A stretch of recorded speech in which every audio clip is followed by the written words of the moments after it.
नमस्कार, मैं हूं विक्रम पंछी और आप देख रहे हैं अबोहर एक्सप्रेस। इस समय हम उधमपुर के वार्ड नंबर 21 में मौजूद हैं। जिस तरह से सरकार द्वारा हाल ही में बात की जाए अगर रोशनी एक्ट को लेकर, तो रोशनी एक्ट को लेकर ये कहा गया कि बहुत घपले इस रोशनी एक्ट के तहत हुए हैं और इसी को लेकर एडवोकेट अंकुश शर्मा द्वारा जो है एक पीएलआई दायर की गई थी कोर्ट में, और जिसके बाद कोर्ट द्वारा अब ये फैसला लिया गया कि इसकी जाँच की जाए। हालांकि रोशनी एक्ट के तहत ये सरेआम सामने आ रहा है कि इसमें कई ब्यूरोक्रेट्स, कई मंत्री, कई ऐसे बड़े बड़े लोग जिन द्वारा इस रोशनी एक्ट को लेकर ज़मीनों का घपला किया गया है, लेकिन कहीं ना कहीं इसमें अब वो लोग भी पिसते हुए नज़र आ रहे हैं जो जिन लोगों के पास सिर्फ रहने के लिए 2 कमरे या अपना कारोबार चलाने के लिए एक आधी दुकान भी है।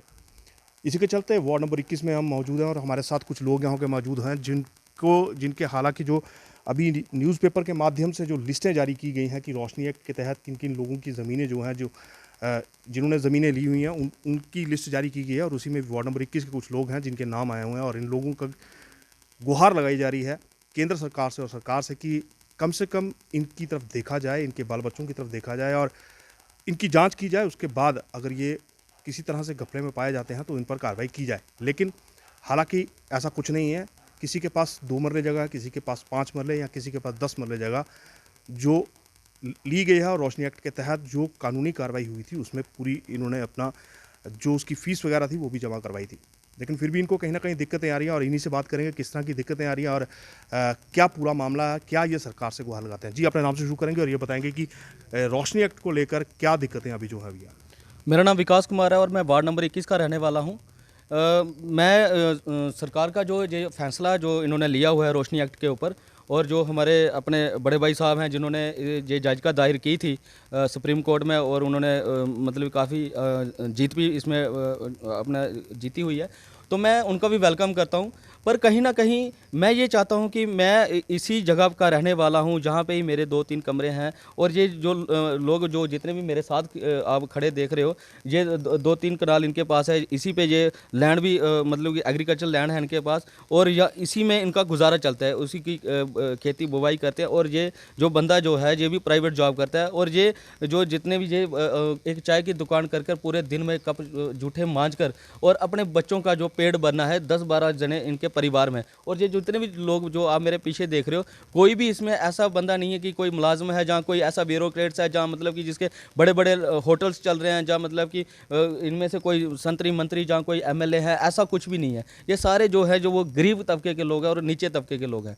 और रोशनी एक्ट जो है वो 2001 में लागू किया गया था। उस टाइम भी हमारे केंद्र में भाजपा जी की सरकार थी, और ये उन्होंने उस टाइम ये लागू करवाया था। अब वो होता था कि जम्मू की जो सरकार होती थी, जो उनके बनाया हुआ एक्ट जो लागू होता था वही सेंटर में लागू किया जाता था। पर कहीं ना कहीं इसमें धांधली तो जरूर हुई है, क्योंकि अगर हमारे जम्मू के लोगों ने आवाज़ उठाई है तो इसमें धांधली जरूर हुई है।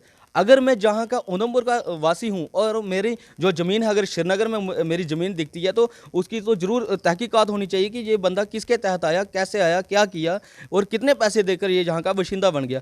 और हम ये लोग जो हैं ये 2001 के जहाँ के बाशिंदे नहीं हैं। इनकी जो शॉप है 1993 की शॉप है, और ये जहाँ का चाय का धंधा कर रहे हैं। और जो मैं हूँ, मेरी अभी 37 साल उम्र हो रही है, और मेरा होम ग्राउंड होम वर्थ यहाँ का ही है, और मेरा स्कूल भी यहीं का है। उस टाइम 5वीं का स्कूल होता था जिस स्कूल में हम पढ़े हुए हैं।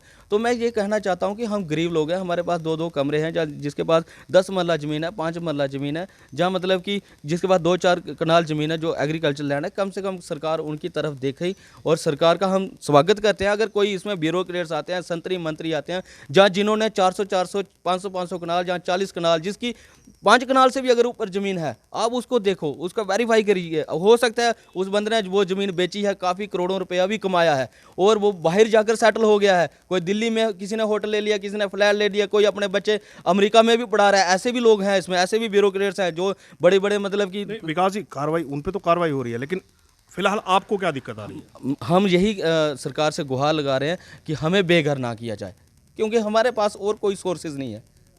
अगर देखा जाए आज की डेट में, अगर मैंने अपना मकान बनाना हो, या इस बंदे ने मतलब कि शॉप बनानी है और अपने परिवार को पालना है, तो मैं ये कहता हूँ कि हमारे से मरना अच्छा है।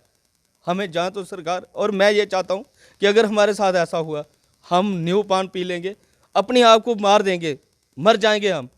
क्योंकि हमारे पास इतने, हमारे बैंक खाते चेक कीजिए, हमारे पास कुछ नहीं है। अगर आप कहीं ना कहीं देखते हो हमारे पास कुछ नहीं है, तो हमारी सरकार से यही मांग है कि हमको बेघर मत किया जाए। ये वो लोग हैं, हम कोई ब्यूरोक्रेट्स नहीं है, हम कोई कातिलाना हमला करके किसी की ज़मीन नहीं हड़पी है हमने। और 30-35 साल 40 साल पुराने ये कब्जे हैं, प्लीज़ हमें नज़रअंदाज ना करें। आवाज़ भर गई है और भावुक हो उठे हैं, क्योंकि जब किसी के सर से छत जाती है तो उसका दर्द वही समझ पाता है। ये लोग भी सरकार से गुहार लगा रहे हैं कि इनकी जो ज़मीनें या इनके जो पास जो एक आधा कमरा घर सर छुपाने के लिए है, उस घर को ना तोड़ा जाए और उस ज़मीन को वापस ना लिया जाए। फिलहाल के लिए इतना ही, और आप देखते रहिए बहु एक्सप्रेस।